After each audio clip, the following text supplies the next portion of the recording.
The anime begins with a group of goblins was having a big party. They were cooking a roasted pig and didn't notice that a boy was hiding nearby, watching them. When the boy tried to leave, he accidentally stepped on a branch, making a loud noise. The goblins heard it and realized someone was there. The boy got scared and ran away, but the goblins started chasing him. Suddenly, the goblins fell into a big hole the boy had made as a trap. This boy had just arrived in a new world and wanted to become the ruler of this strange place. Before this happened, the story goes back to the boy's life in school. His name was Haruka. During lunch, Haruka liked to sit alone and read books. He didn't want to join any of the groups in his class, like the troublemakers, the sporty boys, the anime fans, or even the group led by the class president. Haruka was happy being by himself. One day, while Haruka was getting ready to take a nap in class, a golden circle suddenly appeared on the floor. Haruka immediately realized it was a magic circle, just like the ones in anime. He knew the circle would send him to another world, but instead of being excited, Haruka felt lazy and didn't want to deal with it. He tried to avoid it, but the classroom door was locked. His classmates started panicking as they were pulled into the circle one by one. In the chaos, Haruka climbed up to the ceiling, hoping to escape. But the magic circle kept following him, and in the end it pulled him in two. When Haruka woke up, he found himself in a bright, white room. He felt confused because in most isekai stories, characters are greeted by a cool god or goddess. But this time, no one was there to welcome him. Suddenly, an old man appeared, looking worried. The old man asked why Haruka was alone. Haruka explained that his classmates had already gone ahead. The old man then told Haruka to choose a skill to use in the new world. A giant stone board appeared, showing a list of skills Haruka could pick from. Unfortunately, all the cool skills had already been taken by his classmates, leaving only the useless ones. Feeling frustrated, Haruka looked through the leftover skills. They included boring things like village gear, magic contact lenses, and plain wooden stick. Even the titles left to choose from were disappointing, like loner and unemployed, which felt way too accurate for Haruka. Annoyed, Haruka complained to the old man about how unfair it was. In the end, the old man gave Haruka all the leftover skills as a consolation.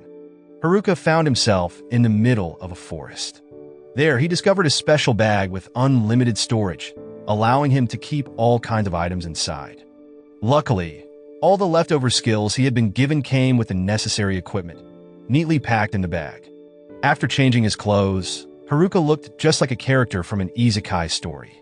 When he tried to check his status, he realized he had to roll a dice first, a strange effect of one of his less useful skills. Soon after, Haruka rolled the dice and got M twice. At first, he thought M meant minus, but it actually meant maximum. This made his status completely unbalanced, with everything random except for his luck, which was maxed out. His loner skill made him stronger when he was by himself. Haruka felt disappointed, realizing that his dream of building a harem in this new world was probably impossible. He also wondered why no students from other classes were around, but he quickly brushed it off. For now, his priority was to find a safe place to stay. However, finding shelter wasn't as easy as he had hoped. The dense forest made it hard to see, and he knew it wasn't safe to sleep out in the open because of dangerous monsters. Haruka remembered the magic contact lenses he had in his bag. When he put them on, they gave him detailed information about his surroundings. Using the lenses, he was able to identify edible plants and search for food. Not far from his spot, Haruka found a cave that looked safe. Before going inside, he politely called out to make sure no one or nothing was living there. After confirming it was empty, he entered the cave. Feeling a little more secure, Haruka pulled out camping gear from his magic bag, which worked like a bottomless pouch, and set up his new temporary home. At night, Haruka used his temperature control skill to light a campfire, which made him feel much safer. Before going to sleep, he checked his status and found that using the skill had unlocked two new abilities: fire magic and enemy detection. Feeling extremely tired, Haruka fell asleep and successfully made it through his first day in the new world. The next morning, Haruka checked around the cave. Thanks to the anti-monster lamp he had used the night before, the area was completely safe. With the added protection from his homebuddy skill which boosted security. Haruka felt satisfied with his efforts. However, his stomach started growling, so he cooked the meat and mushrooms he had gathered from the forest. Shortly after, he pulled out his cooking tools from his magic camping bag, feeling grateful for the useful equipment he had. Haruka spent the day collecting more food and improving the safety of his shelter. He found new mushrooms and herbs in the forest. But suddenly, his enemy detection skill alerted him to danger. Haruka quickly checked and saw 2 goblins searching for food nearby. He felt nervous because there were 2 of them, and their stats were stronger than his. In a panic, he grabbed his wooden stick and prepared to fight. At that time, Haruka launched an attack on one of the goblins. His first hit only made the goblin dizzy, but his second strike took it down completely. Now only 1 goblin was left. After observing its attack pattern, Haruka managed to defeat it easily. With that, Haruka won his first battle in the new world. That night, Haruka roasted the mushrooms he had found earlier in the day. He also checked out the wooden weapons from the goblins but found them too heavy and too short to be useful. When he looked at his status, Haruka was surprised to see that he had leveled up. His other stats and stick skill had also improved, even though he had just been swinging his weapon randomly during the fight. On the 3rd day, Haruka started to get tired of eating mushrooms and craved some meat. He found himself thinking about the class president, which made him realize his mind was wandering too much. That day, Haruka decided to practice using his new skills. According to the system, his skills could be combined. However, he noticed a question mark on his evaluation skill, which left him confused. Not wanting to overthink it, Haruka decided to explore the forest and train.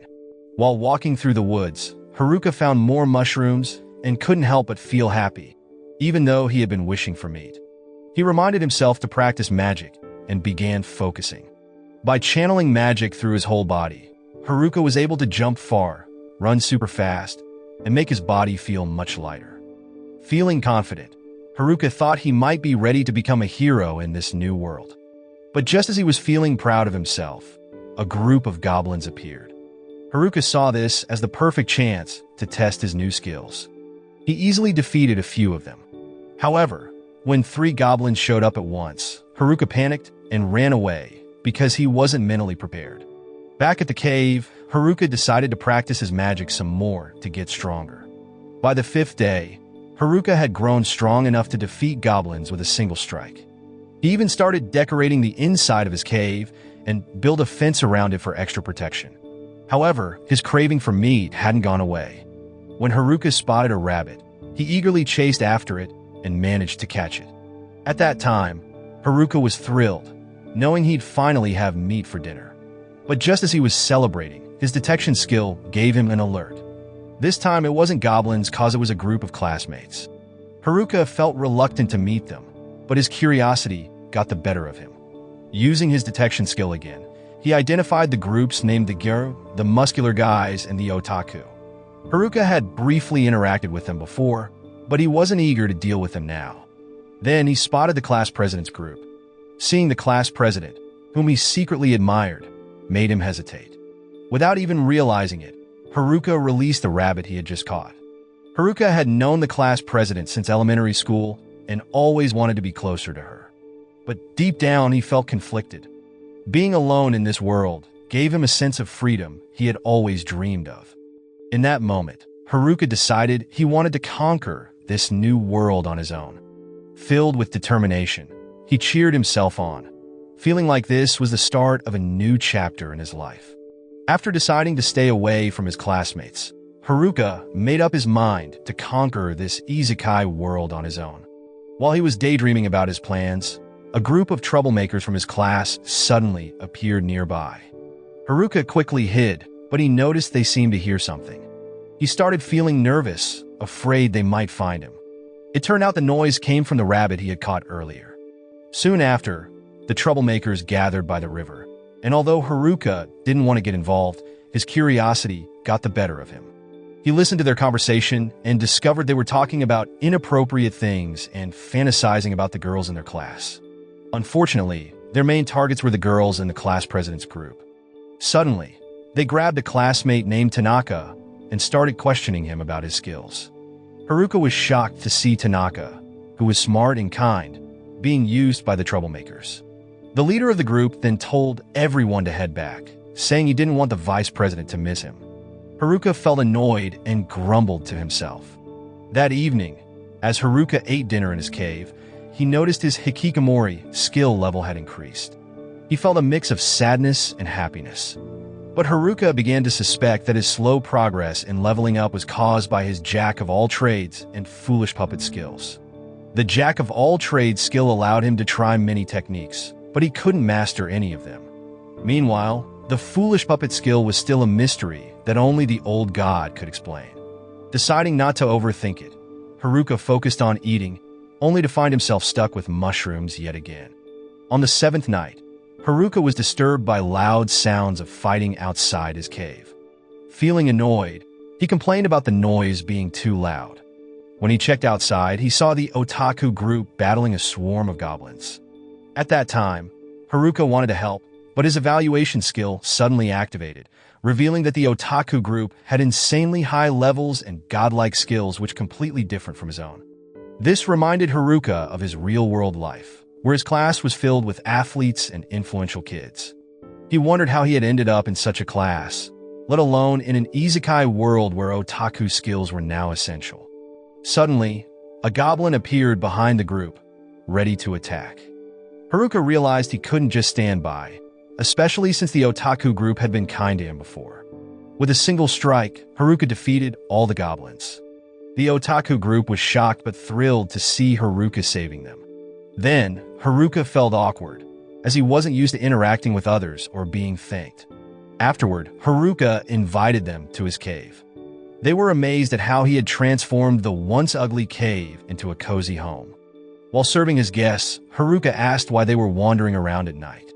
Their cheerful mood quickly turned to sadness and confusion. Finally, one of them explained that they were trying to stay away from their other classmates. Haruka thought they seemed fine, but the otaku group revealed that things had been chaotic since they were transported to the forest by the old god. Many of the girls had been crying, and the boys were struggling to accept their situation. The otaku group, however, had stayed excited and figured out how to survive. Even the troublemakers came to them for guidance, though in a rough and demanding way. Meanwhile, the class president tried her best to calm everyone down. But just as she was working to restore order, a goblin swarm attacked, throwing everything into panic. As the goblins got closer, the troublemaker group panicked, too scared to do anything. Only the otaku group stood ready to fight. Using their skills and teamwork, the otaku managed to defeat several goblins. Their bravery inspired the muscular group, who decided to join the battle. Together, with incredible teamwork, they saved the class. The class president then instructed everyone to move to an open area, making the atmosphere feel more like a fun camping trip rather than surviving in an isekai world. The otaku used their knowledge to teach the entire class how to survive in the wild, while the class president organized tasks for everyone. At first, it felt like a joyful team effort. However, things didn't stay peaceful for long.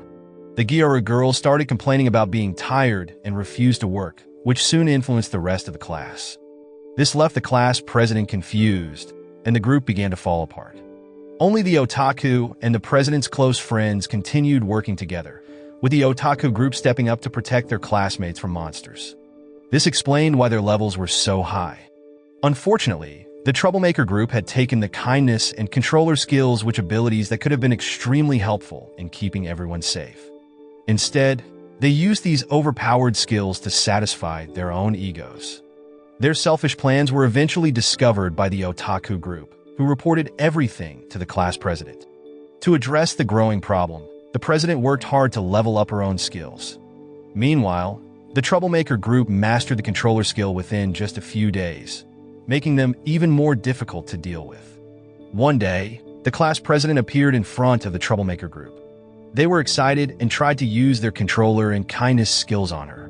But the president wasn't there to give in cause. She came to stop them. When the troublemakers couldn't move, the otaku group stepped in, using their sealing skill to block the troublemakers' abilities. With their schemes exposed, the troublemaker group was kicked out of the camp, and they also faced the anger of the Gyaru girls. However, the peace didn't last. A few days later, The troublemakers returned and destroyed the camp that the otaku group had worked so hard to build. The otaku were heartbroken to see their efforts ruined. To make things worse, the other students, including the Gira girls, blamed the otaku, accusing them of causing unnecessary problems with the troublemakers. Haruka was annoyed by their attitude, wondering why they would insult the otaku after all the help they'd given. Even though the class president tried to calm everyone down, the otaku felt unwelcome and decided to leave the camp. Haruka felt moved by their story and invited them to share a meal, even though he only had mushrooms to offer. It was a small gesture, but it lifted their spirits.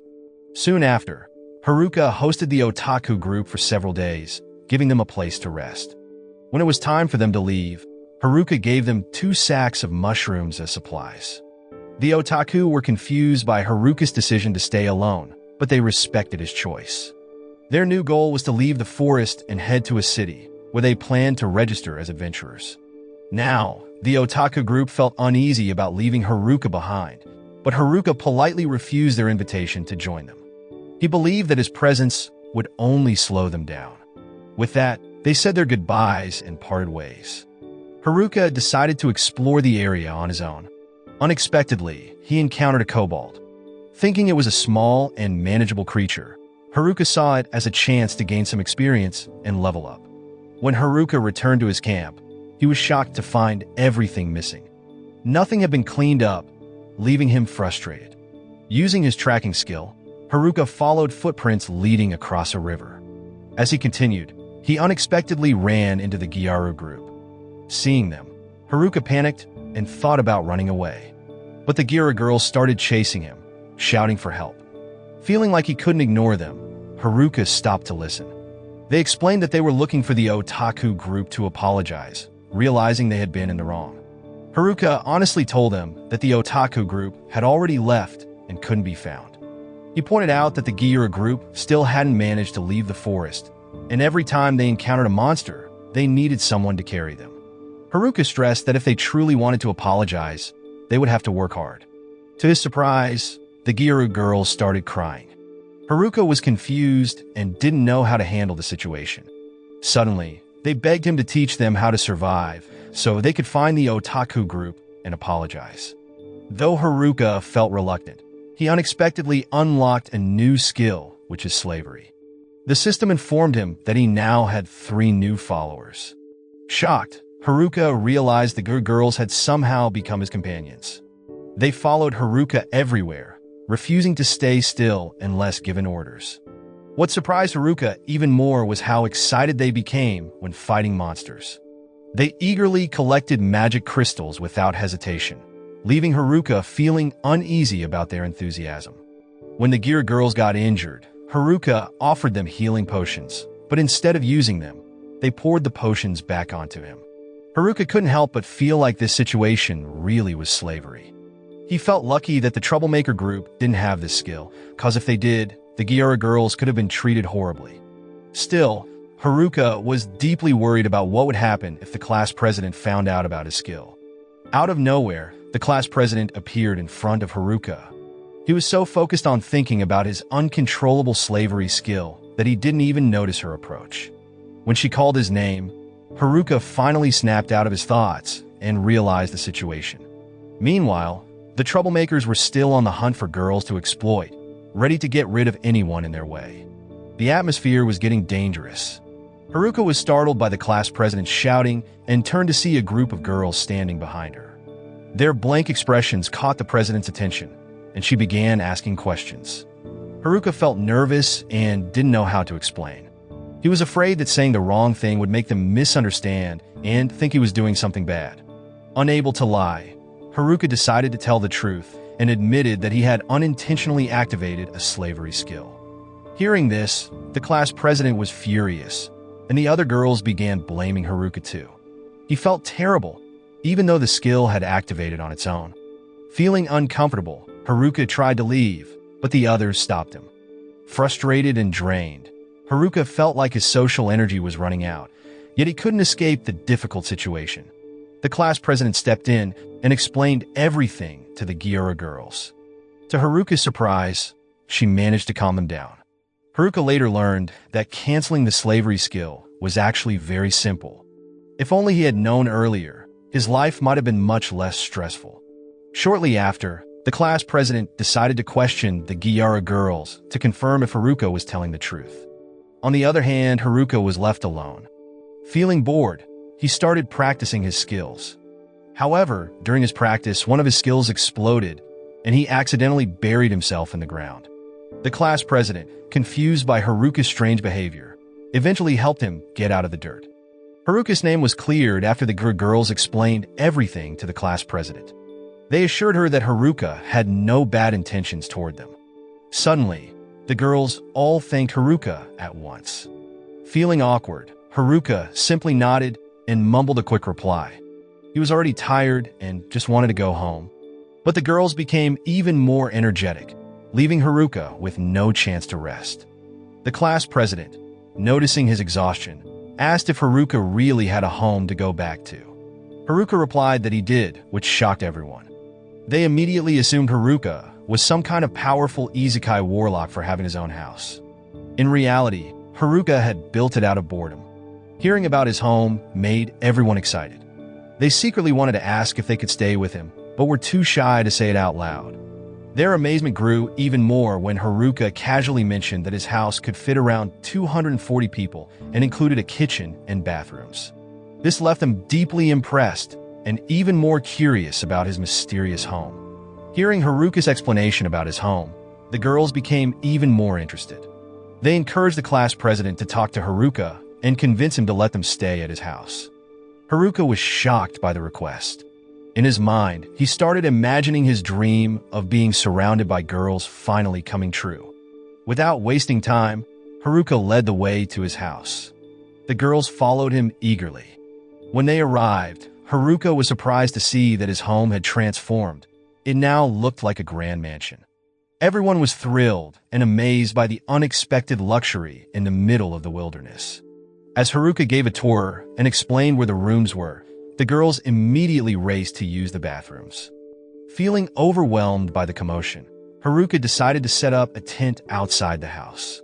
His introverted self was already feeling drained. He was happy to have some quiet time alone again, but a sense of confusion lingered. Despite owning the house, it felt as if he was the one being pushed out. Suddenly, the class president approached him to say thank you. She explained that after the otaku group left, the other boys had disappeared too, leaving the girls feeling scared and unsure if they could survive on their own. Now, staying with Haruka made them feel safe and secure, especially with access to food and a proper place to bathe. Anyone would be happy to have such comforts.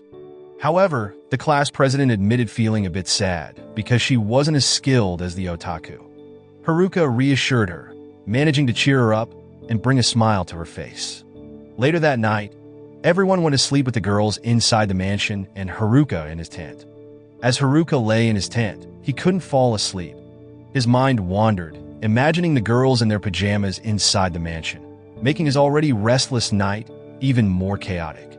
The next morning, Haruka was woken up by one of the girls who told him that breakfast was ready. Today's menu was fish and mushrooms. Hearing the word fish, Haruka got so excited that he accidentally bumped his head. While one of the girls mentioned she was in pain, Haruka was too busy enjoying the fish. Watching him eat, the girl felt sorry for him, realizing how tired he must be of eating mushrooms all the time. The class president, curious, asked why Haruka hadn't gone fishing before since his house was near a river. Haruka explained that he found fish too slippery and hard to catch.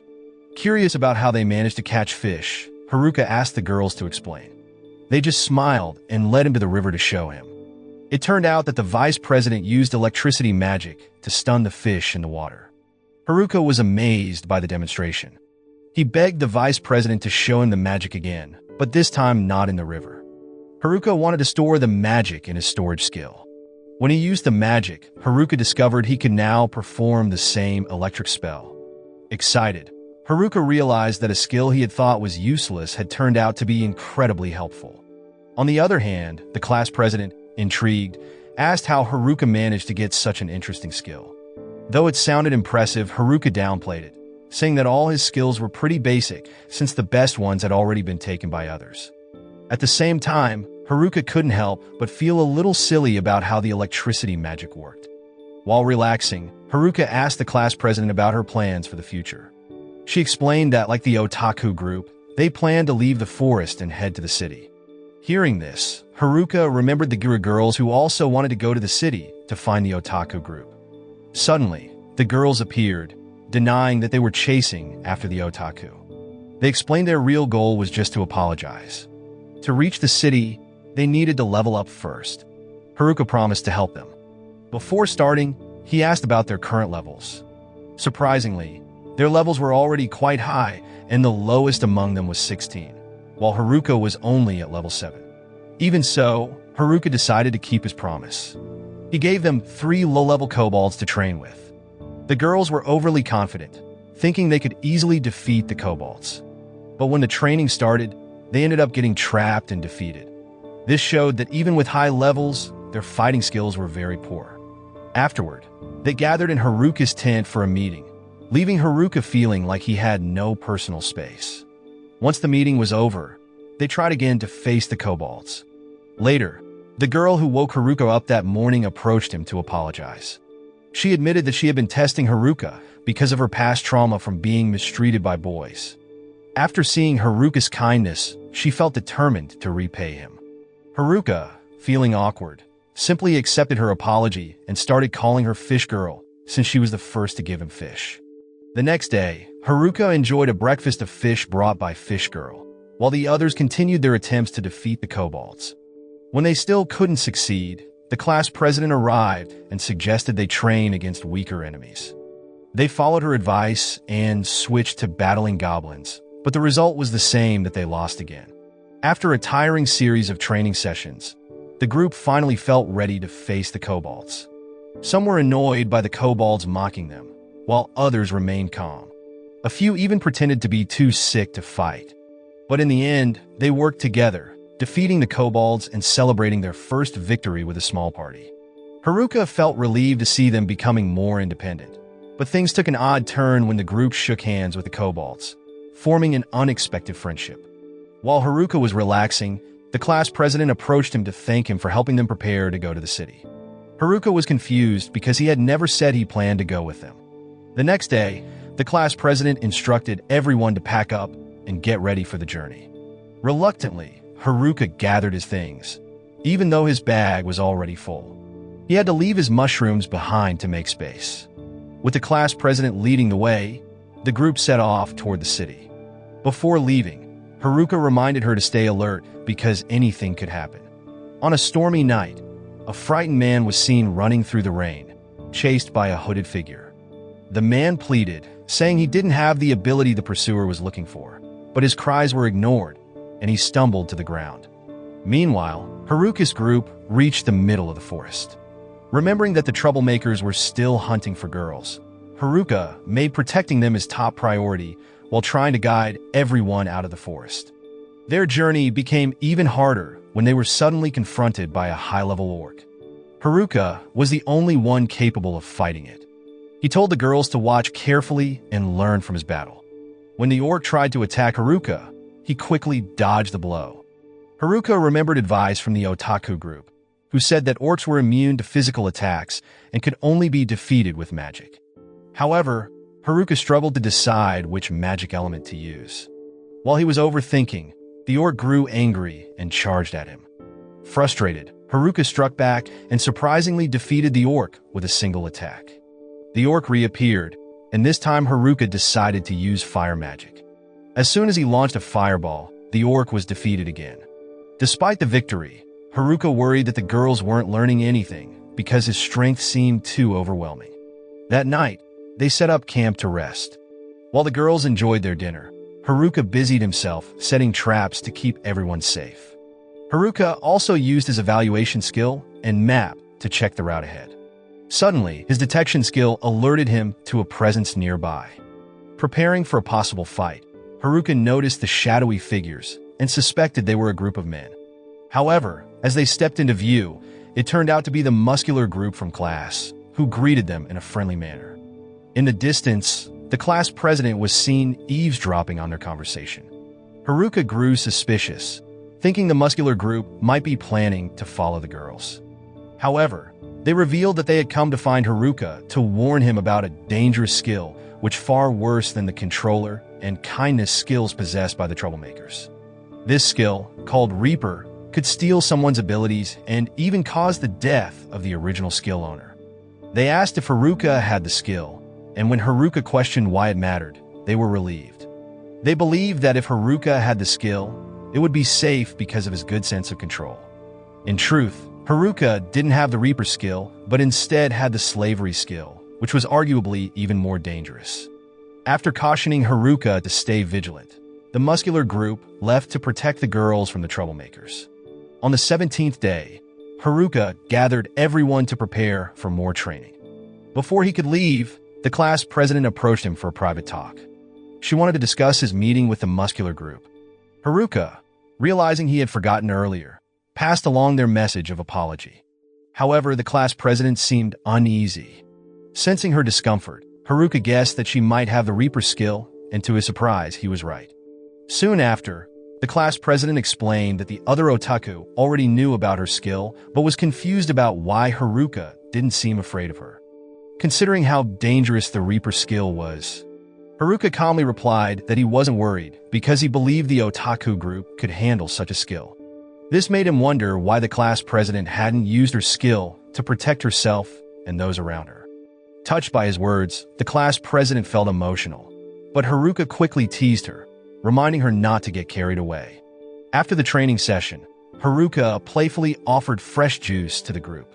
One of his friends jokingly suggested paying in a weird way, and Haruka went along with it until the class president scolded him for not being serious. They then continued their journey, but the girls soon started feeling tired. Spotting a river nearby, Haruka came up with an idea. He asked the girls to rest while he scouted ahead for the best route. Using his cloaking magic and lightweight skill, Haruka concealed himself and began jumping swiftly from tree to tree. However, he forgot to plan his landing and ended up falling. Luckily, by activating several skills at once, Haruka managed to avoid serious injury. When he returned, the class president was furious. Haruka admitted honestly that he had been flying and fell. Her anger grew when she realized Haruka hadn't activated his communication skill, making it impossible to check on him. To make up for his mistake, Haruka decided to offer juice again, but instead of juice, a girl in green clothes appeared, leaving Haruka completely confused about the situation. Thanks to Haruka's earlier efforts, the group's route was now mostly safe, though a few small incidents still happened, like losing items, playing in the water, or running into monsters. Eventually, they successfully made it out of the forest. Even though the area seemed calm, Haruka knew he couldn't let his guard down. While checking his status, he discovered a new ability called Air Step, which made him excited to try it out. Haruka thought it would make scouting the area much easier.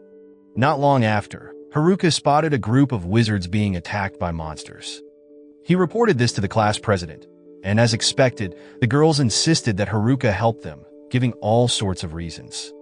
Haruka, feeling lazy, assumed it might just be a group of bandits. Despite his reluctance, the girls kept pushing him until he finally agreed. To get there faster, Haruka decided to go ahead on his own, but he realized his usual abilities wouldn't be fast enough. There, Haruka combined wind magic with air step, thinking it would speed him up significantly. However, he didn't notice that the class president got caught in his wind spell. Since the spell didn't have brakes, they both ended up crashing straight into the middle of the monsters. While the class president was still unconscious, Haruka started chatting with the adventurers. They explained they were on a mission to eliminate monsters because many merchants had been attacked recently. However, they hadn't expected to encounter a giant wolf, which caused their group significant losses. While waiting for the class president and the girls to wake up, Haruka decided to pass the time by roasting some mushrooms for the adventurers. Surprisingly, they were thrilled to receive the mushrooms, calling them a rare treat. Haruka was shocked since he still had several sacks of mushrooms and thought he might be able to sell them for money. As they talked, Haruka couldn't help but feel jealous that the adventurers had beautiful women in their group. Soon, the other girls in Haruka's group woke up and crowded around an elf girl from the adventurer team, amazed to see someone they'd only seen in movies. Soon after, They all reached the large city of Omui. The girls were full of excitement, running around energetically. Haruka reminded them to calm down for a moment. After getting instructions from the class president, they all walked together through the city, enjoying the lively atmosphere. Meanwhile, back in the forest, a group of teenagers was still grinding levels, becoming much stronger. They were preparing to target the girls but couldn't act yet because their controller and kindness skills were still sealed. Their plan was to find the otaku group first. What they didn't know was that a muscular observer was watching them from afar, carefully keeping an eye on their actions. When they arrived in the city, the girls were overjoyed. The atmosphere was lively, and the shops were filled with items that perfectly matched their tastes. Haruka, however, felt his job was done and wanted to return to the forest. The bustling city didn't suit his loner personality. As the girls wandered around, enjoying the sights, Haruka felt drained from all the social interaction and continued to be scolded. He thought he had already done enough by helping them get there, but still wasn't given any space to be alone. Besides, he felt no need to worry since the class president and the girls were now safe. The class president then shared their plan. First, they would register as adventurers. Next, they would sell the materials they gathered in the forest to earn money. After that, they would rest at an inn. Finally, they would begin searching for the otaku group. However, the others weren't happy about making the otaku a low priority, as many of them were eager to meet them. When they arrived at the Adventurer Guild, they immediately attracted attention. People looked at them with envy, possibly because they were new adventurers surrounded by many girls, which made others underestimate them. Suddenly, Haruka was called by the guild master. Feeling nervous, Haruka had no idea what the guild master wanted. When they met, Haruka was startled by the guild master's stern face and thought he was in trouble. To his surprise, the guild master thanked him for saving one of their other parties. After the meeting, Haruka went to the crystal exchange counter. The receptionist asked him to place the crystals he had collected on the counter. When Haruka pulled out all of his crystals, the receptionist was shocked by the sheer amount. She told Haruka to return the next day to collect his reward. Meanwhile, the class president announced that everyone had finished registering as adventurers. The mood in the guild shifted when people realized that all the members of Haruka's group were already level 30 or higher. Now it was Haruka's turn to register as an adventurer. He felt confident, thinking he would soon become the strongest adventurer and finally leave his unemployed status behind. Even the class president, along with his friends Ofter and Gatek, had high expectations for him. However, when Haruka saw the registration requirements, his hopes were crushed. His level was only 9, but the minimum requirement to register was level 10, and for solo adventurers, it was level 20. There, Haruka felt hopeless, as his level had been stuck for a long time. He couldn't even form a team because of his loner skill. It seemed like he was doomed to stay unemployed forever. Afterward, the class president led the group to an inn reserved by the guild. From the outside, the inn looked suspiciously like a love hotel, causing Haruka's thoughts to wander. Thankfully, once inside, the place turned out to be normal. That night, while everyone else was asleep, Haruka found himself missing the forest. If possible, he wished he could return there soon. The next morning, they had breakfast together. Haruka felt his role was done and planned to collect his money from the guild and head back to the forest. But when he arrived at the guild, he discovered that the guild didn't have enough funds to pay him.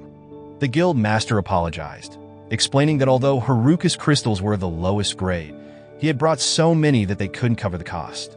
On top of that, Haruka had completed a monster hunting mission, earning even more rewards.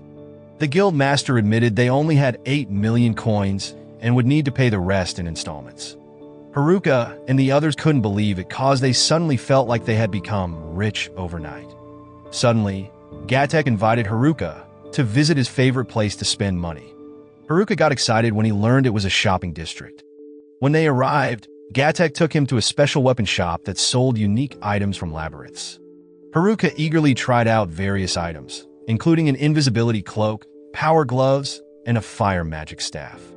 He was so enthusiastic that he lost track of time, and before he knew it, night had fallen. By the end of the trip, Haruka had bought so many things that he ended up with 2 baskets full. While exploring, Haruka found another unique item, and it's a 7-tier necklace. When he asked about it, the shop owner explained that the necklace allowed the wearer to combine the effects of up to 7 different items. Haruka became even more overwhelmed by the choices. Just then, the class president arrived and scolded him for staying out so late. Despite this, Haruka couldn't resist looking at more items, including a vine said to enhance magic staffs. Startled by the president shouting, Haruka accidentally used the necklace to combine multiple items, which enraged the shop owner. The total value of the combined items turned out to be 10 million coins. Haruka, Gatek, and the president tried to negotiate a discount, explaining they only had 8 million. The next morning, Haruka felt completely defeated. Just when he thought he was rich, all 8 million coins were gone due to their mistake. Desperate to earn more money, Haruka considered collecting crystals again, but he couldn't leave the city without adventurer status. He tried sneaking out, but the class president always caught him. Determined to return to the forest, Haruka put on his invisibility cloak and successfully slipped past the girls and the president. Even though he felt guilty about leaving without saying goodbye, Haruka was determined to escape the city. As he approached the gate and prepared to jump over it, the volleyball girls spotted him. Distracted, Haruka crashed into a wall. He noticed something odd, that one volleyball girl was missing. It turned out she was trying on clothes and was nearly undressed. Haruka's escape attempt ended in complete failure. The next day, the class president announced their first mission. When Haruka asked to join, he was denied because of his failed escape attempt the day before. Although disappointed at first, Haruka secretly felt relieved since it meant he could leave without any interruptions. Haruka easily slipped past the gate guards and was thrilled that his escape plan had finally worked. Excited, he headed straight for the forest. On his way, Haruka passed a village being attacked by goblins, but decided it wasn't his responsibility. He also spotted a wagon under attack by bandits. At first, Haruka planned to ignore it, but the bandits noticed him. Left with no choice, Haruka confronted them. Using his fire magic, he launched an attack, shocking the bandits with his power. They mistook Haruka for a wizard and tried to fight him up close, thinking melee combat would be his weakness. However, Haruka was skilled in hand-to-hand combat too, and the bandits were quickly defeated. Curious, the bandits asked Haruka about his profession. Haruka accidentally revealed that he didn't have a specific job. When they checked his status, they were surprised to see that he was only a level 9 beginner. The bandits then used special weapon skills that required level 20 or higher and launched another attack. Despite their powerful skills, their lack of precision made it easy for Haruka to dodge. There, Haruka realized that no matter how strong a skill was, it was useless if the person using it didn't know what they were doing. Suddenly, a girl named Mariel appeared. Mariel was a noble's daughter, and Haruka was shocked to realize he had just saved someone so important. Although Mariel wanted to thank him, she seemed unsure of what to say. Haruka wanted to head back to the forest, but Mariel insisted on inviting him to her home. Reluctantly, Haruka agreed.